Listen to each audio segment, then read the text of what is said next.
Adha Mubarak friends. Welcome back to my YouTube channel. Eid முடிஞ்சு எல்லோரும் என்ன கலப்பாக பிஸி ஆகிக்கிறீங்களா? எல்லா வேலையும் முடிச்சுட்டு ஃப்ரீயாக வாங்க ஏண்ட ஈத் ஸ்பெஷல் vlog பார்க்குறதுக்கு. இன்றைக்கி நான் ஈத் டேபிளுக்கு என்னென்ன செஞ்சேன்னு பார்ப்போம் வாங்க. வீடியோவை ஸ்கிப் பண்ணாமல் பாருங்கள். பிடிச்சிருந்தா லைக் பண்ணுங்கள். இந்த தடவை நான் ஸ்வீட் டேபிள் செய்யலை. லாஸ்ட் 2 வீக்ஸாகவே எனக்கு ஃபிட் இல்லை. ஸோ அதனால் நான் ஸ்வீட் டேபிள் செய்கிறதுக்கு எடுக்கலை. ஸ்வீட் டேபிள் செய்கிறதுக்கு எடுத்தால் சரியான வேலை உங்களுக்கு எல்லாம் தெரியும். ஸோ அதனால் நான் இந்த தடவை லன்ச் டேபிளுக்கே ஸ்வீட் டைம் எட் பண்ணி அப்படியே முடிச்சிடுவோம் அப்படின்னு நினச்சேன். நோம்பு பெருநாள் ஒரு 2 மந்த்ஸுக்கு ஹஜ் பெருநாள் வர சுற்றி அது அவ்வளோ கணக்கெடுத்துப்படாது. பட் ஹஜ் பெருநாளை தான் நாங்கள் கணக்கெடுத்து கொண்டாடணும். ஆனால் ஹஜ் பெருநாள் இந்த டக்குன்னு வர சுற்றி யாருக்கும் மிச்சம் கணக்கெடுத்துப்படுறல. ஸோ நானும் அவ்வளோ தூரத்துக்கு பெருசாக எடுக்கலை. ஆனால் நான் தான் எப்போயுமே செய்வேன். ஆனால் எனக்கு ஃபிட் இல்லை சுற்றி அவ்வளோ தூரத்துக்கு நினைக்கல. ஆனால் இந்த தடவை நான் க்ரீன் பீஸையும் இந்த மெனுக்கு எட் பண்ணி கொண்டேன். அதே மாதிரி பிரிஞ்சல் கறியும் எடுத்துக்கொண்டேன். உண்மைக்குமே இந்த லன்ச் மெனு ஹஜ் பெருநாளாக இருந்தாலும் சரி, அது நோன்பு பெருநாளாக இருந்தாலும் சரி, எப்படியுமே எங்கள் வீட்டில் ஸ்பெஷலாக தான் இருக்கும். ஏன்னா லன்ச் மெனு ஸ்பெஷலாக கொஞ்சம் செய்யவே வேணும். இந்த தடவை நான் பிரிஞ்சலுக்கு சின்ன வெங்காயம் இல்லாமல் அப்படியே கட் பண்ணாமல் அப்படியே போட்டுக்கொண்டேன். அப்போ நல்லா டேஸ்ட் ஆகிக்கும். எப்பயுமே கேப்சிகம் கறி எங்களோட டேபிளுக்கு எப்பயுமே ஈக்கும். கேப்சிகம் கறி கட்டாயமாக வைக்க வேண்டிய கறி. இந்த தடவை நான் அதுக்கு நான் வீட்டில் செஞ்ச உப்பு மாங்காய் எல்லாம் போட்டுக்கொண்டேன். ஸோ நல்லா டேஸ்டியாக இருந்துச்சு. எப்பயுமே இந்த பெருநாள் அன்றைக்கி சலாம் கொடுக்குறதுக்கு எல்லாம் போய்ட்டுப்படும். இந்த தடவை போகிற ஐடியாவே இல்லை. என்ன சொல்லலாம், அந்தளவுக்கு ஃபிட்டே இல்லாமல் போய்த்துருச்சு. ஆனால் இந்த தடவை வெதர்னால் சூப்பராக இருக்குது. நல்ல கிளைமேட். எந்த விதமான மழையோ இல்லாட்டி மேகமோ இல்லை. வானமும் நல்ல சட்டப்படி க்ளீனாக இருந்துச்சு, கிளியராக இருந்துச்சு. ஸோ பள்ளிக்கு போய்ட்டு தொழுகிறதுக்குமே நல்ல ஈஸியாக தான் இருந்துச்சு.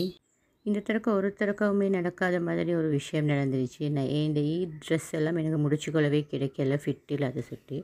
ஸோ நான் ஈதுக்கு எப்போவுமே இல்லாத மாதிரி நார்மலாக ஒரு ட்ரெஸ் தான் எடுத்துக்கொண்டேன். ஏன்னு சொன்னால் ஈதுக்கு எடுத்த ட்ரெஸ்ஸை எனக்கு முடிச்சுக்கொள்ள கிடைக்கல. இந்த தடவை நான் ஃபுல் சிக்கன் ஒன்று எடுத்து அப்படியே ஃப்ரை பண்ணி எடுக்கத்தான் நினச்சேன். ஆனால் ஃப்ரை பண்ணுறது எனக்கு அவ்வளோவா பெருசாக காட்ட கிடைக்கல.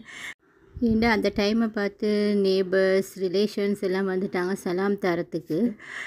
ஸோ நான் கொஞ்சம் பிஸியாக விட்டேன். ஸோ அதுக்கு செஞ்ச கிரேவியை மட்டும் எனக்கு ஒரு அளவு காட்ட கிடச்சிச்சு.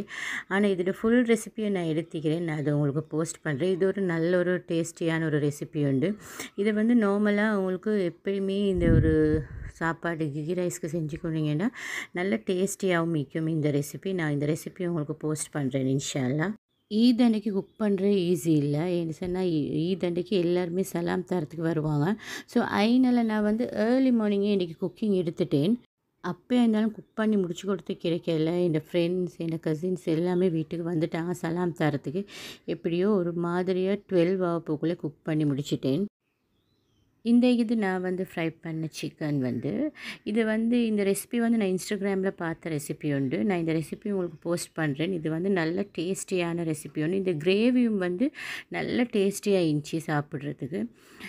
இந்த தடவை நான் கீ ரைஸும் கொஞ்சம் டிஃப்ரெண்ட்டாக தான் கீ ரைஸும் செஞ்சு கொண்டேன். நல்ல ரைஸ் குக்காகி வந்த பிறத்தான் நான் அதோட தாளிப்பை ஆட் பண்ணினேன். அதனால நல்ல ஒரு ஸ்மெல் ஒன்று தந்துச்சு. ரைஸ் சாப்பிடும் போதே நல்ல ஒரு ஸ்மெல் உண்டாச்சு.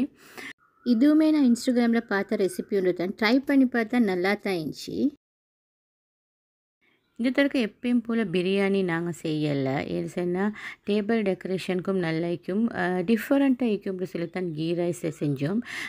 நாங்கள் எப்பயுமே பிரியாணி தான் செய்கிறது. இப்போ ஒரு 2-3 இயர்ஸாகவே எங்கள் வீட்டில் ஈதுண்டாவே பிரியாணின்ற மாதிரி ஆகிடுச்சு. ஸோ இந்த தடவை கொஞ்சம் டிஃப்ரெண்ட்டாக இருக்கணுன்றதுக்காகவே தான் இந்த கீ ரைஸ்க்கு நாங்கள் போய்த்தோம். ஆனால் உண்மைக்குமே டிஃப்ரெண்ட்டாகவும் இருந்துச்சு, டேஸ்டியாகவும் இருந்துச்சு. திங்கிறதுக்கும் கொஞ்சம் நல்ல ஒரு எப்படைட் ஆயிடுச்சு அந்த கீ ரைஸ்ன்ற போகல. இருந்துச்சுன்னா மிச்ச நாள் ஆகிடுச்சு. ஒரு ஃபெஸ்டிவலுக்கு நாங்கள் கீ ரைஸ் ஒன்று செஞ்சு. ஸோ பார்க்குறதுக்கும் கூட நல்லா தான் இருந்துச்சு கீ ரைஸ். நீங்களும் கொஞ்சம் டிஃப்ரெண்ட்டாக எப்படி என்னமான்னு ட்ரை பண்ணி பாருங்கள். நல்லா தைக்கும் போது எப்பயுமே ஃபெஸ்டிவல்டாகவே கீ ரைஸ் தான். ஸோ இந்த ஈத் டேபிள் ரெடி ஆகிடுச்சு ஃப்ரெண்ட்ஸ். உண்மைக்குமே நான் ஷார்ட் அண்ட் ஸ்வீட்டாக தான் உங்களுக்கு எல்லாம் காட்டினேன். ஏன்டா ஈத் அன்றைக்கு லாங் வீடியோ எடுத்து கொண்டிருக்கிறதுக்கு கொஞ்சம் கஷ்டம் வீட்டுக்கு விசிட்டர்ஸ் வர சுற்றி. ஸோ அதனால தான் நான் ஜாம் ஒன்றும் செஞ்சேன். இந்த ஜாம்ட வீடியோவும் நான் போஸ்ட் பண்ணுறேன். இது வந்து மிக்ஸ் ஃப்ரூட் ஜாம் உண்டு, அதோட வீடியோவும் நான் உங்களுக்கு போஸ்ட் பண்ணுறேன். புடிங் ஒன்று செஞ்சேன், பட் புடிங்ட வீடியோ வந்து எனக்கு எடுக்க கிடைக்கல. Just normal custard and jelly pudding தான். அதோட வீடியோ நான் எடுக்கலை. ஏற்கனவே நான் அதோட வீடியோன்னு உங்களுக்கு போஸ்ட் பண்ணி இப்போன்னு தான் நினைக்கிறேன். இது தான் என் டேபிள், ஷார்ட் அண்ட் ஸ்வீட்டாக நல்ல ஒரு டேபிள் ஒன்று செஞ்சுக்கிறேன்னு நான் நினைக்கிறேன். இந்த டேபிள் எப்படி இருந்துச்சுன்னு நீங்கள் எனக்கு கமெண்ட்டில் கட்டாயமாக ஷேர் பண்ணுங்கள் ஃப்ரெண்ட்ஸ். மிச்சம் பெருசாக எதுவும் செய்யாட்டியும் எல்லாம் டேபிளுக்கு ஏற்றதெல்லாம் இக்கின்னு நினைக்கிறேன். இதுதான் என் jelly and custard pudding friends. இது வந்து strawberry pudding and strawberry jelly.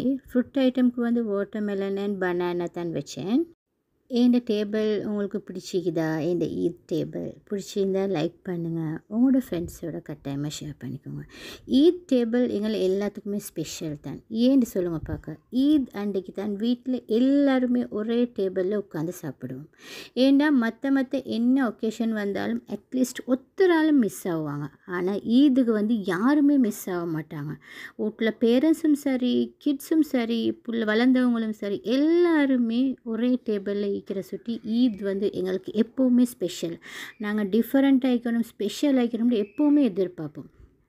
So அதனால் நாங்கள் என்ன கஷ்டப்பட்டா இருந்தாலும் ஈத் டேபிள் ஒவ்வொருத்தரும் ஸ்பெஷலாக டிஃப்ரெண்ட் ஆகிக்கணும்னு நினைக்கிறதுல எந்த தவறும் இல்லை. நாங்கள் எல்லோரும் என்ஜாய் பண்ணி அன்றைக்கி எல்லா கவலையும் மறந்து ஈக்கக்கூடிய ஒரே ஒரு நாள், ஈக்க வேண்டிய ஒரே ஒரு நாள் ஈத். ஸோ அதனால் எல்லோரும் இன்றைக்கி ஹாப்பி ஆகிடுங்க. இன்றைக்கி ஒரு நாள் எல்லோரும் ஹாப்பி ஆகிடுங்க. எல்லோரும் அவங்களோட ஃபுட்டை என்ஜாய் பண்ணி சாப்பிடுங்க. அடுத்த வீட்டு பக்கத்து வீட்டில் என்ன செய்கிறாங்க அவங்களுக்கு ஃபுட்டுக்கானும் கொஞ்சம் பார்த்துக்கோங்க. இதே மாதிரி இன்னொரு வீடியோவில் சந்திக்கிறேன். அஸ்ஸலாமு அலைக்கும்.